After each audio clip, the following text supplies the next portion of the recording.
How much do we really need to communicate? There's a saying I like, and the saying is, we gave too much power in the world to early risers and extroverts. It's a joke, but there's something in it as well. When it comes to communication, the general advice seems to be that more is better. Communicate more, be more proactive, be more interactive, be more social, be more outgoing. And that's what that saying is about, that these kind of extrovert qualities became almost universally recommended to everyone. It's like, be more extrovert. But what if you're not? Look, I'm not saying that communication is not essential. I know from first-hand experience that most projects fail because of bad communication. And most teams fail because of bad communication. Good communication in the workplace is absolutely essential, and especially with the need to be agile and flexible, communication is that much more required because we need to adapt and improvise all the time, and that can't be done in a team environment without a lot of communication. Hey, this changed, we need to do this differently, this is now something else, and so on and so on and so on. So I'm all for good communication, and I think is essential, but the question is one of quality versus quantity. Is more communication better communication? And does everyone need to figure out how to communicate more? There's also a selection bias here in the sense that most people that talk about communication and virtues of communication, the influencers, the thought leaders, if you will, these people, they're mostly managers, leaders, CEOs, speakers, trainers, consultants, people who, through the very nature of their roles, do communicate a lot, and also probably ended up in those roles because they naturally loved communication. So it's a bit like listening to polar bears telling you that snow is great. It helps you in so many ways. Not if you're a camel. So there are a lot of extroverts who like to talk a lot, telling everyone else that you should be more like me. You should be more extrovert and you should talk more. And I think they're well intended, and I think a lot of the advice they give is useful, but is all of it useful? And here is where I get back to the title.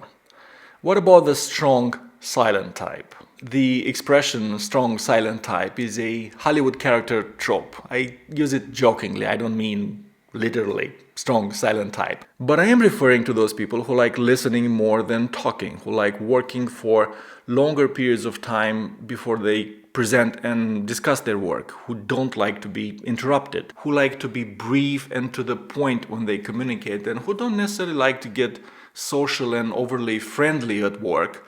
They're professional, but they want to stay professional and only professional. Is there anything wrong with this approach? Is this an approach that should be discouraged? Should we be telling these people that, hey, you need to communicate more, or are they fine as they are? Well, it depends, as pretty much everything else. Bottom line is, if their preference for less communication is impacting their work, their project, their team, then yeah, it's a problem. If they're not asking the questions they should be asking, if they're not saying the things that should be said, and that's negatively impacting their work, their team, their project, then yes, they need to communicate more, better. But if it's not affecting their work, their team, or their project, then it's not a problem. And your first reaction might be, duh, obviously.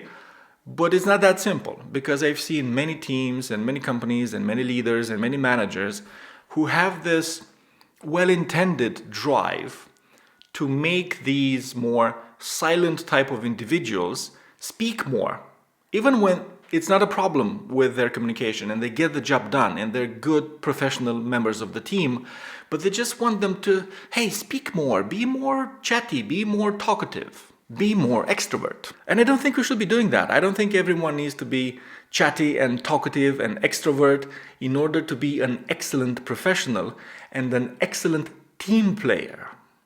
You can be a team player as the strong silent type, quote unquote, if you listen, if you understand, and if you communicate the right thing at the right time. That's absolutely fine. And we should let these people be as they are. We don't all have to be the same. And in particular, about the point of today's conversation, we don't all have to be chatty and extrovert-like in our communication. As long as we know what we're doing and we're well-intended and we're proactive and we're effective with our communication, we don't have to be chatty. More is not necessarily better. And there's a difference between quantity and quality of communication. Have a good one.